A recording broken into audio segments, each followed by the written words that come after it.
अस्सलाम वालेकुम। पाकिस्तानियों की आवाज के साथ मैं हूं सलमान हैदर। मैं हूं आयशा जुल्फिकार। बुलेटिन में हमारे साथ हैं जमील फारूकी। हेडलाइंस आपने जानी, अहम खबरें एक ब्रेक के बाद। और ब्रेक के बाद पहले मुशावरत फिर कॉन्फ्रेंस।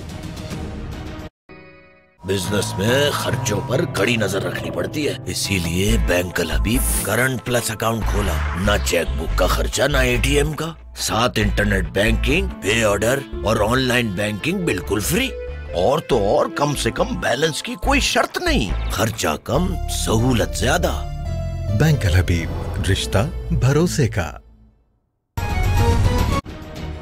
सबसे पहले आपको बताएं कि कतरी शहजादे की गवाही के बगैर जीआईटी की रिपोर्ट नहीं मानेंगे। हुकूमत ने मुश्तरका तहकीकाती टीम की रिपोर्ट आने से पहले ही मुस्तरद कर दी। दो टोक अल्फाज में मुतालबा किया है कि जीआईटी की तमाम कार्रवाई टीवी पर चलाई जाए, आवाम को दिखाई जाए। नून लीगी दस्ते ने धुआंधार प्रेस कॉन्फ्रेंस कर डाली।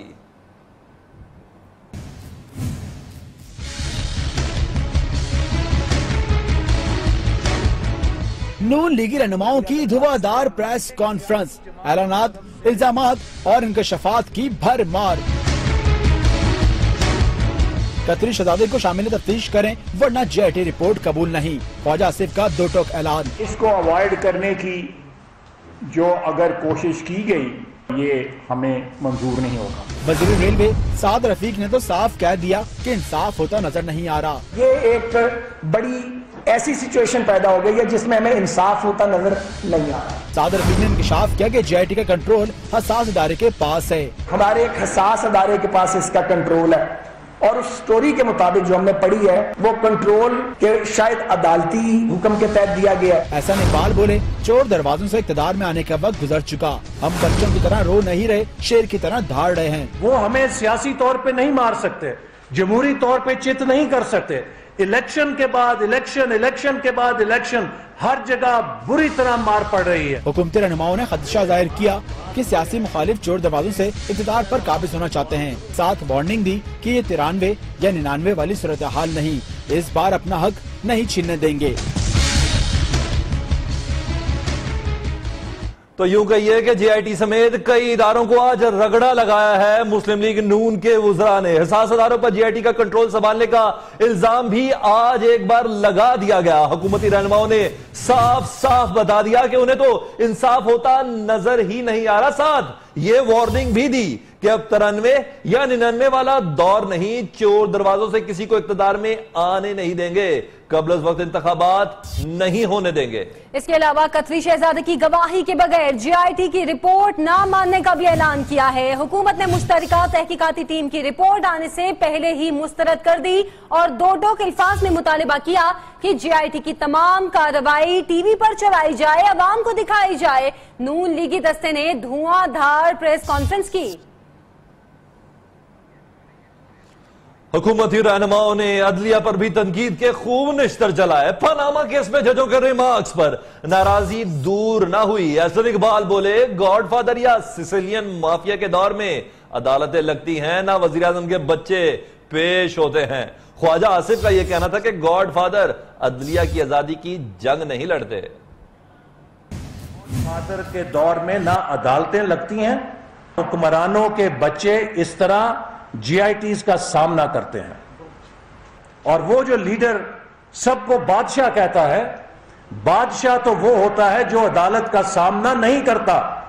इलेक्शन कमीशन में 4 साल से केस चल रहा है और मुसलसल इलेक्शन कमीशन के बुलाने पर पेश ना होना, ये बादशाहत है। जीआईटी के बुलाने पे अपने बेटों और अपनी बेटियों को पेश करना और उस हजीमत का भी सामना करना जो तस्वीरों को लीक करके की जा रही है, खंदा पेशानी से करना, यह जमहूरी इंसान का शेवा होता है। तो वी आर डेमोक्रेट्स और वो दूसरे लोग हैं जो फैशिस्ट हैं, जो चाहते हैं कि धक्के के साथ, धौंस के साथ, ब्लैकमेल के जरिए से पाकिस्तान की अदालतों को, पाकिस्तान के इदारों से वो फैसले कराएं कि जो उनको चोर दरवाजे से वजीर आजम बना दें। तो ऐसा इसे कहते हैं प्यार और यलगार में सब चलता है। वफाकी वज़रा ने लगे हाथों कप्तान को भी खूब लताड़ा। मुतालबा किया कि इमरान खान कौम को बताएं कि तलाक याफ्ता बीवी कैसे किसी और के अकाउंट से आपको पैसे भिजवाती है। ज़कात के पैसों का हिसाब किताब भी अवाम के सामने रखा जाए। नून लीगी दस्ते का कहना था कि फाशिस्ट और बादशाहत पर तो इमरान खान अमल पैरा हैं ही, जो 4 साल से अदालतों और जवाबदही से भागते फिर रहे हैं, जो किसी इदारे को नहीं मानते। कि तुम्हारी मुतलका बीवी तुम्हें तलाक के बाद पैसे भेजती है और वो भी एक शख्स राशिद खान है उसके अकाउंट में भेजती है और भेजती तुम्हारे लिए है। ये इस तरह ये इतना लंबा रूट जो है वो किस तरह, और मैं ये मोजज़े किस तरह हुए हैं कि मुतलका बीवी भी पैसे भेजने लगते हैं। ये भी तो बताया जाए ना, ये भी तो पूछा जाए, इसमें भी तो कुछ JIT बिठाई जाए कि ताकि इतने हजरात बैठे हुए हैं इनको भी पता लगे कि मुतलका बीवियां जो है किस तरह रेमिटेंस भिजवाती हैं। मैंने आज से 2012 अक्टूबर में कहा था कि इसने ज़कात के खैरात के पैसे जो है मस्कत, बैंकॉक और पेरिस में इन्वेस्ट किए हैं। ये लोगों को कहता है पैसे वापस लेके आओ, इसने खैरात के पैसे बाहर इन्वेस्ट किए। अभी तक इसने नहीं बताया कि वो पैसे कब आए, कैसे आए, उन पे क्या मुनाफा हुआ, और ज़कात के पैसों की तो तलाशी दे दो। लगे हाथों एहसन इकबाल ने सीनियर सहाफी शाहीन सहबाई के ट्वीट का जवाब भी दे डाला। प्रेस कॉन्फ्रेंस में कहा कि हम बच्चों की तरह रो नहीं रहे, शेर की तरह धाड़ रहे हैं, कोई शक में ना रहे। इसलिए आप थोड़ा सा एक मिनट, ये अभी मैंने ट्वीट देखी है शाहीन सहबाई साहब की कि crying like kids, 4 top guns come out and crying.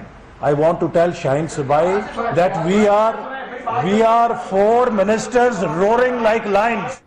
Panama leagues का ऊंट किस करवट बैठेगा, मुस्लिम लीग नून ने अपनी तैयारियां मुकम्मल कर ली। वजीर आला पंजाब शहबाज शरीफ ने वजीर आजम नवाज शरीफ से रायबंद में मुलाकात की है और जराये के मुताबिक मुलाकात में फैसला किया गया है कि हुकूमत किसी दबाव में नहीं आएगी और अपनी मुद्दत पूरी करेगी। जराये का कहना है कि असेंबलियां तहलील नहीं की जाएंगी और आम इंतखाबात अगले साल ही होंगे। इस हवाले से मजीद तफसीलात जानेंगे नुमाइंदा खुसूसी आसिम नसीर से। आसिम बताएगा, मुस्लिम लीग नून ने डट जाने का फैसला कर दिया है, क्या तैयारियां की गई हैं, क्या फैसले किए गए हैं? आज बिल्कुल, आज वज़ीर आज़म नवाज शरीफ जो सुबह लाहौर में थे और वज़ीर आला पंजाब शहबाज शरीफ ने तकरीबन 1.5 से 2 घंटे जो है वज़ीर आज़म नवाज शरीफ से मुलाकात की। और इस मुलाकात में ना सिर्फ जो है पनामा लीग्स और कतरी शहजादे के हवाले से अहम तबादला ख्याल किया गया, बल्कि मशावरत में ये भी देखा गया कि अगर 10 जुलाई को JIT की रिपोर्ट में उनके खिलाफ कोई फैसला आता है तो उसमें क्या किया जाएगा। और इसी हवाले से जो हमारे जराये वो कंफर्म कर रहे हैं कि इनमें फैसला किया गया है कि हुकूमत किसी किस्म का दबाव कबूल नहीं करेगी और अपनी जो आईनी मुद्दत है उसे पूरी किया जाएगा। इसके साथ साथ जराये का यह भी कहना था कि दोनों रहनुमाओं में ये भी इत्तेफाक किया गया है कि असम्बलियां तहलील नहीं की जाएंगी और आम इंतखाबात अपने मुकर्ररा वक्त पर 2018 में होंगे। और अगर कोई ऐसी सूरत हाल आएगी आने वाले महीनों में तो उस वक्त भी देखा जाएगा और कंसेंसस के साथ एक नया वज़ीर आज़म लाया जाएगा। मैं आपको ये भी बताता चलूँ कि ये इसलिए भी अहम है कि अब से कुछ घंटों के बाद JIT अपनी रिपोर्ट पेश करने जा रही है और इस हवाले से दोनों रहनुमाओं की जो अगर हम बात करें कि मरकज में मुस्लिम लीग नून के सदर हैं मोहम्मद नवाज शरीफ और पंजाब में मुस्लिम नून के सदर हैं शहबाज शरीफ, दोनों एक वज़ीर आज़म भी है, वज़ीर आला भी है, दोनों भाई भी हैं। और उनका जो फैसला है असल में यही फैसला जो है वो आगे जाके पार्टी की गाइडलाइन बनता है। और इस हवाले से ये अहम फैसला हुआ है कि असम्बलियों को तहलील नहीं किया जाएगा और अपनी आईनी मुद्दत को पूरी किया जाएगा। आसिम नसीर, बहुत शुक्रिया आपका।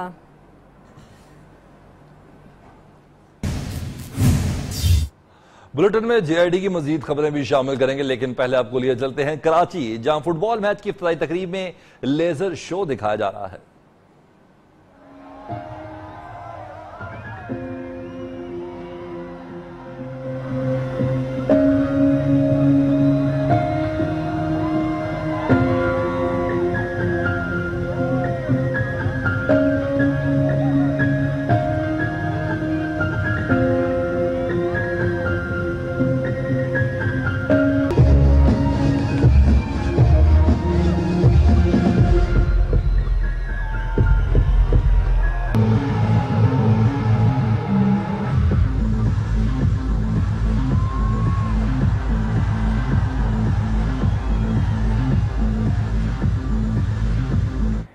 राज्य में इंटरनेशनल फुटबॉल स्टार्स का मेला सजा है। इस हवाले से मजीद अपडेट्स भी आपको देंगे। अभी एक बार फिर से बात करेंगे पैनामा लीक्स के हवाले से। फैसला अदालत में चैलेंज करेंगे, मतवालों को सड़कों पर लाएंगे, मुल्की रैलियां निकालेंगे। JIT रिपोर्ट शरीफ फैमिली के खिलाफ आने पर हुक्मरान लीग ने मुख्तलिफ ऑप्शंस पर गौर शुरू कर दिया है। वजीर आजम नवाज शरीफ की सदारत में अहम मुशावरती इजलास की मजीद तफसीलात इस रिपोर्ट में।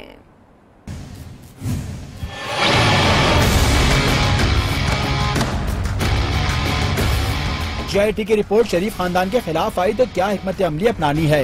लीगी रहनुमाओं ने सुलह मशवरे बढ़ा दिए। वज़ीर आज़म नवाज शरीफ की ज़ेर सदारत अहम मुशावरती बैठक। JIT की मुतवक्का रिपोर्ट का सामना करने के मुख्तलिफ ऑप्शंस पर गौर किया गया। इजलास में वफाकी वज़रा, मुशीरान और कानूनी माहिरीन भी शरीक हुए।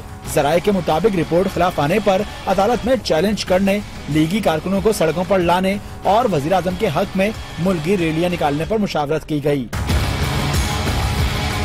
उधर तर्जुमान पंजाब हुकूमत ने कप्तान पर ताबड़तोड़ हमले किए। अदालत उनको नोटिस दे रही है और नोटिस के वसूल होने से पहले इमरान खान ने फिर अपना रिजॉल्व दे दिया कि मैं कवानीन को कुछ नहीं समझता, पाकिस्तान के अदालती निजाम को कुछ नहीं समझता। मलिक मोहम्मद अहमद खान ने मजीद कहा कि इमरान खान 5-5 करोड़ रुपए के खर्चे से जलसे करते हैं।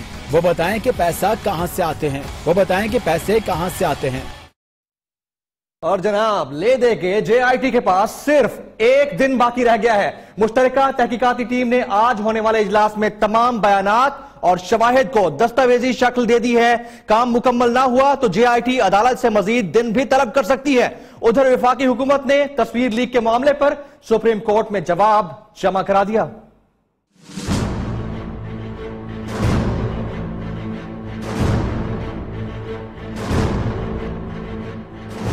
वाजिद जिया की सरबराही में JIT के अहम इजलास, कतरी शहजादे हमद बिन जासिम से होने वाली खतो किताबत का जायजा लिया गया और तमाम बयानात और शवाहिद को दस्तावेज शक्ल दे दी गई। बैरून मुल्क से हासिल करदा शवाहिद को भी रिकॉर्ड का हिस्सा बनाया गया, जबकि ऑडिट फर्म्स की रिपोर्ट और दुबई से मौसूल होने वाली दस्तावेजात भी रिपोर्ट में शामिल हैं। ज़राए के मुताबिक JIT रिपोर्ट मुकम्मल करने के लिए सुप्रीम कोर्ट से मजीद दिन भी मांग सकती है। उधर हुसैन नवाज की तस्वीर लीक के मामले पर वफाकी हुकूमत ने सुप्रीम कोर्ट में जवाब जमा करा दिया, जिसमें मुतालबा किया गया कि जिम्मेदार शख्स का नाम जाहिर किया जाए।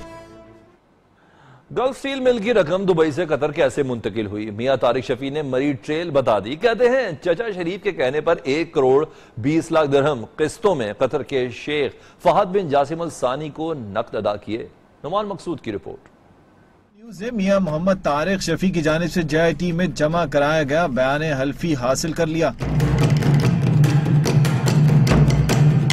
बयान हल्फी में मियां तारिक शफी ने बताया है कि गल्फ स्टील मिल की फरोख्त का मुआहिदा 1980 में इनके और मोहम्मद अब्दुल्ला कैदैली के दरमियान तय पाया और तारिक शफी के हिस्से में 25% शेयर्स का सौदा 12 मिलियन दिरहम में तय पाया। गल्फ स्टील मिल की रकम दुबई से कतर कैसे मुंतकिल हुई? बयान हल्फी में मनी ट्रेल का भी बता दिया गया। तारिक शफी ने कहा है कि 1 करोड़ 20 लाख दिरहम इन्होंने किस्तों में कतर के शेख फहद बिन जासिम अल सानी को नकद अदा किए। प्रोडक्शन टीम के साथ नुमान मकसूद, नियो न्यूज, इस्लामाबाद। तहरीक इंसाफ की इलेक्शन कमीशन पर तनकीद का मामला सुप्रीम कोर्ट में। इमरान खान नाअहली केस में तहरीक इंसाफ ने तहरीरी जवाब दाखिल करा दिया। इलेक्शन कमीशन ने सियासी जमातों के माली मामलात की तफसीलात अदालत उज़्मा में जमा करा दी। कमीशन का तहरीक इंसाफ से रवैया तासुब पर मबनी है। बदकिस्मती से इलेक्शन कमीशन का हदफ सिर्फ तहरीक इंसाफ है। इलेक्शन कमीशन की बदनीयती यकीनी है। मुल्क की सबसे बड़ी अपोजिशन जमात तहरीक इंसाफ ने सुप्रीम कोर्ट में तहरीरी जवाब दाखिल करवा दिया। 27 सफ़ात पर मुश्तमिल तहरीरी जवाब में तहरीक इंसाफ ने इलेक्शन कमीशन को खरी खरी सुना दी। जवाब में कहा गया, इलेक्शन कमीशन ने 1962 से तहरीक इंसाफ समेत किसी सियासी जमात के अकाउंट्स की छानबीन नहीं की। इलेक्शन कमीशन दीगर सियासी जमातों की बजाय सिर्फ तहरीक इंसाफ को निशाना बना रहा है। तहरीरी जवाब में गैर मुल्की फंडिंग की तहकीकात से मुतल्लिक इलेक्शन कमीशन के दायरा इख्तियार पर भी एतराज उठाया गया है और ये इस्तदा भी की गई है कि इलेक्शन कमीशन का मौक़िफ़ मुस्तरद किया जाए। दूसरी जानिब इलेक्शन कमीशन ने मुस्लिम लीग नून, तहरीक इंसाफ और दीगर सियासी जमातों की माली तफसीलात के दस्तावेजात अदालत उज़्मा में जमा करवा दी। प्रोडक्शन टीम के साथ जहां ज़ेब अब्बासी, नियो न्यूज़, इस्लामाबाद। उधर अमीर जमात इस्लामी सिराजुल हक कहते हैं कि सुप्रीम कोर्ट को अवामी ख्वाहिशात पर मबनी फैसला जल्द देना चाहिए। पनामा के शरीफ खानदान की सजा तक अधूरी कहानी रहेगा। नवाज शरीफ ने कुछ किया नहीं तो डर किस चीज का है। अब आमरीत का नहीं जमहूरियत का दौर है, अब कभी भी मार्शल लॉ नहीं आएगा। लाहौर में अमीर जमात इस्लामी ने मजीद क्या कहा, आइए इस रिपोर्ट में जान लेते हैं। किसी साजिश पे यकीन नहीं रखते हैं। हम दिन के रोशनी में भी जो बात करते हैं, रात के अंधेरों में भी वही बात करते हैं कि मैं एहतसाब चाहता हूँ और सबका चाहता हूँ, लेकिन इस वक्त जो हुक्मरान खानदान है सबसे पहले आगाज़ उससे होना चाहिए। उन्होंने अपने आप को पेश भी किया है, इसलिए एहतसाब से वो लोग डरते हैं जिनकी दाढ़ी में कोई तिनका होता है। जो क्लीन होते हैं और शफाफ होते हैं उनको एहतसाब से नहीं। दूसरी जानिब मौलाना फजल रहमान ने पनामा केस की JIT को मुतनाज़ा करार दे दिया है। कहते हैं कि नवाज शरीफ की नाअहली हो, उस फैसले से इत्तफाक नहीं करूंगा। आज एक नया मैदान उन्होंने चुना है, उस नए मैदान में वो आगे बढ़ रहे हैं। बहरहाल इस हवाले से हम इंतज़ार में हैं कि क्या सूरत हाल बनती है। बज़ाहिर इस वक्त जो सूरत हाल नज़र आ रही है सतही तौर पर वो यही है कि JIT वो तकरीबन मुतनाज़ा बन चुकी है और पता नहीं कि इस मुतनाज़ा जो रिपोर्ट होगी उस बारे में उसके असरात अदलिया पे क्या पड़ेंगे, ये सारे सवालात अभी तक मौजूद हैं। साबिक सदर आसिफ अली जरदारी की तबीयत अचानक बिगड़ गई, तिब्बी मुआयने के लिए दुबई चले गए। शरीक चेयरमैन पीपल्स पार्टी को एयरपोर्ट जाने के लिए भी गाड़ी में सहारा देकर बिठाया गया। आसिफ अली जरदारी की तबीयत नासाज हो गई, तिब्बी मुआयने के लिए दुबई की उड़ान भरी। साबिक सदर का शुगर और ब्लड प्रेशर भी नॉर्मल नहीं, कई रोज से असाबी और जिस्मानी कमजोरी का भी शिकार रहे।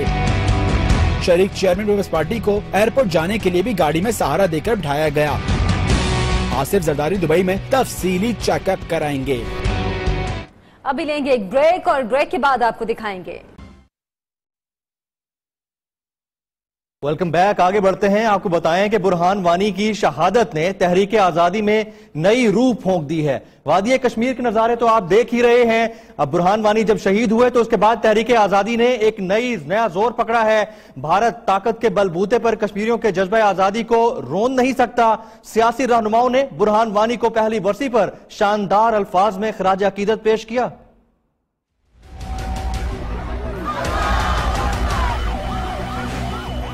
तुम कितने बुरहान शहीद करोगे, हर घर से बुरहान निकलेगा। साबिक सदर परवेज मुशर्रफ ने कहा कि बुरहान वानी और दीगर कश्मीरियों की कुर्बानियां रायगा नहीं जाएंगी।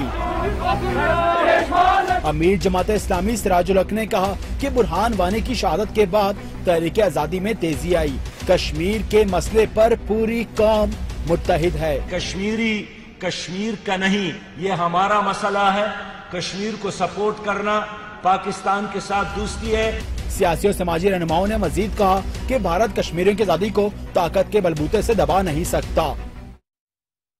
हुर्रियत रहनुमा यासीन मलिक की अहलिया मिशाल मलिक का कहना है कि हमारे शोहदा की कुर्बानियां रायगा नहीं जाएंगी। वो नियो न्यूज के नुमाइंदे तलहा सईद कुरैशी से खुसूसी बातचीत कर रही थी। मिशाल मलिक का मजीद क्या कहना था, आइए आपको दिखाते हैं। जी बिल्कुल, आज शहीद जद्दोजहद कश्मीर बुरहान वानी की पहली बरसी है। पूरे मुल्क के अंदर, पूरे के पूरे पाकिस्तान के अंदर बुरहान वानी के साथ इजहार यकजहती और हर एक शख्स ने जो है वो सोशल मीडिया के ऊपर IM वानी हैशटैग IM वानी के साथ जो है वो तस्वीरें अपलोड की हुई हैं। पूरी पाकिस्तानी कौम के अंदर जो है वो एक जोश व जज्बा पाया जाता है। इस वक्त मिशाल मलिक जो है उनके साथ हमारे साथ खुसूसी टाइम लिया। उनसे हमने मैम ये बताइएगा क्या कहना चाहेंगी आज के दिन के हवाले से और बुरहान वानी के हवाले से। बस ये बहुत ही दुख का दिन है कि ऐसे बहादुर और ऐसे हीरे कश्मीर कॉज के किस तरह उनको ब्रूटली मार दिया जाता है हिंदुस्तान की टेररिस्ट फोर्सेस की तरफ से। मगर ये शहीद की मौत कभी भी रायगा नहीं जाती। ये शहीदों की खून से ये लिखी हुई तहरीक है। तो इंशाल्लाह हमें ब्लाइंड फेथ है कि हमारा कभी भी कुर्बानियाँ रायगा नहीं जाएंगी। मगर एक सवाल है दुनिया के सामने कि और कितना खून हम देंगे, तो तब दुनिया का साइलेंस ख़त्म होगा। बहुत शुक्रिया मैम। जैसा कि अभी आपने इनकी जुबानी सुना कि बहुत से कश्मीरी रहनुमा ऐसे हैं जिन्हें आज तक भी जो है वो भारत के जुल्म और सितम का जो है वो निशाना बनाया जा रहा है, लेकिन इनका यही कहना है कि कश्मीर की आज़ादी तक ये तहरीक जो है ये इसी तरह से जारी और सारी रहेगी। फेसबुक भी भारतीय हुकूमत के जेर असर निकली। मोदी सरकार की लॉबी ने अपने असर और रसूख से फेसबुक से बुरहान वानी की पोस्टें हटवा दी। बुरहान वानी शहीद की तस्वीर लगाने वाले फेसबुक अकाउंट ब्लॉक होने लगे। फेसबुक में इंतजामी ओहदों पर बैठी भारतीय लॉबी ने अपना घिनौना रूप दिखाना शुरू कर दिया। बुरहान वानी शहीद की तस्वीर लगाने वाले फेसबुक अकाउंट ब्लॉक होने लगे, पोस्ट भी डिलीट। बुरहान वानी शहीद की पहली बरसी के मौका पर जिन पाकिस्तानियों ने वानी शहीद की तस्वीर प्रोफाइल पर लगाई, उनकी आईडी ब्लॉक करके जुबान बंद कर दी गई। भारतीय हुकूमत के असर रसूख के सामने बेबस होकर फेसबुक इंतजामिया ने दोहरी पॉलिसी बना ली। अक़वाम मुत्तहिदा के चार्टर को भी नजरअंदाज कर दिया, जिसके तहत फ्रीडम फाइटर को किसी सूरत दहशतगर्द नहीं कहा जा सकता, न ही उसके बारे में कोई पाबंदी लगाई जा सकती है। कश्मीर का बच्चा बच्चा आजादी के जज्बे से सरशार है। भारत जान ले कि असले के जोर पर कश्मीरियों के जज्बा आजादी को कुचला नहीं जा सकता। वज़ीर आज़म नवाज शरीफ ने वानी की पहली बरसी पर मोदी सरकार को वाज़ेह पैगाम दिया। दूसरी जानिब army chief general Qamar Javed Bajwa का कहना है कि बुरहान वानी समेत दीगर शोहदा की कुर्बानियां रायगा नहीं जाएंगी।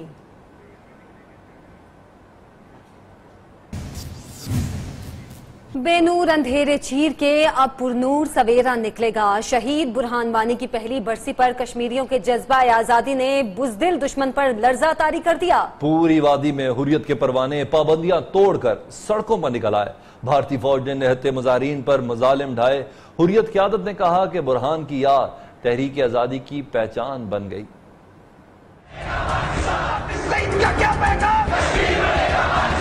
वादी कश्मीर में वानी की याद ने कश्मीरियों का वलवला आजादी बढ़ा दिया। अनंतनाग, इस्लामाबाद, शोपियां, पुलवामा और कलगाम समेत कई शहरों में शहीद तहरीक को खराज तहसीन पेश करने के लिए रैलियां। श्रीनगर के इलाके नवारी में कश्मीरी नौजवानों और भारतीय पुलिस के दरमियान झड़पें हुई। भारतीय फौज ने बुरहान वानी की कब्र पर फातह ख्वानी के लिए आने वाले 6 नौजवानों को हिरासत में ले लिया। शोपियां में भारतीय फोर्सेज की फायरिंग से 8 ख्वातीन समेत 10 कश्मीरी जख्मी हो गए। हुर्रियत क़यादत ने कहा है कि बुरहान की याद तहरीक आजादी की पहचान बन गई है। कश्मीरी कौम को यकजबान देखकर भारत ओछी हरकतों पर उतर आया। बुज़दिल दुश्मन की गोलाबारी से खातून समेत 2 अफराद शहीद और 3 जख्मी हो गए। पाक फौज ने भारतीय जारहियत का मुंह तोड़ जवाब दिया है, जबकि दफ्तर खारजा ने भी भारतीय डिप्टी हाई कमिश्नर को तलब करते हुए एहतजाजी मरासला भी थमा दिया।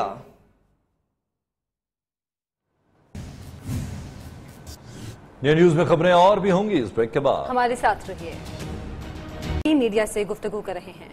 10-15 लोग लगाते हैं पाकिस्तान की फौज के ऊपर, पाकिस्तान की सिक्योरिटी एजेंसीज के ऊपर। जिस तरह से आज भी आपने देखा ख्वाजा साद रफीक ने बातें की और जिस अदम एतमाद का इजहार किया, अब चाहते ये है कि इसको एक सिविल मिलिट्री मसला बना के पेश किया जाए। हालांकि ये सीधा सीधा करप्शन का मामला है। आपकी हंडिया बीच चौराहे के फूटी है। ICIJ को पाकिस्तान की फौज, पाकिस्तान का मीडिया, पाकिस्तान तहरीक इंसाफ कंट्रोल नहीं करती। उसको जो पुलित्जर अवार्ड मिला है, दुनिया का एक बहुत बड़ा अवार्ड मिला है, वो पाकिस्तान के एजेंसीज ने या पाकिस्तान के मीडिया ने या पाकिस्तान की पॉलिटिकल पार्टीज ने नहीं दिलवाया। एक आजादाना तहकीकात हुई और बैनुल-अक़वामी तहकीकात थी। कोई पाकिस्तान में उसकी साजिश का साहिबा नहीं हो सकता। इनको और हर काम में इसलिए साजिश नजर आती है क्योंकि ये खुद हर साजिश का हिस्सा रहे हैं। शरीफ फैमिली, चाहे ज़ियाउल हक साहब से मिलके जुनेजो साहब की हुकूमत को बरतरफ कराना हो, चाहे ISI से पैसे लेने हो, उसामा बिन लादेन से पैसे लेके बीबी शहीद की हुकूमत को गिराना हो, उसके बाद मेमो कमीशन हो। पाकिस्तान में गुज़श्ता 40 सालों में एस्टैब्लिशमेंट से मिलके जितनी साजिशें हुई हैं, मुस्लिम लीग नून उनका पार्ट और पार्सल रही है। लिहाजा उनको लग रहा है कि यह भी साजिश है। मुस्लिम लीग नून को और शरीफ फैमिली को पता होना चाहिए कि पाकिस्तान में साजिश के लिए उनका होना जरूरी है। इस साजिश में ये जो साजिश कह रहे हैं, ये साजिश उनके अपने तीनों बच्चों ने की है उनके खिलाफ। फवाद चौधरी मीडिया से गुफ्तगू कर रहे थे। मजीद खबरें और अपडेट्स होंगी एक ब्रेक के बाद। अब रहिए न्यू न्यूज के साथ।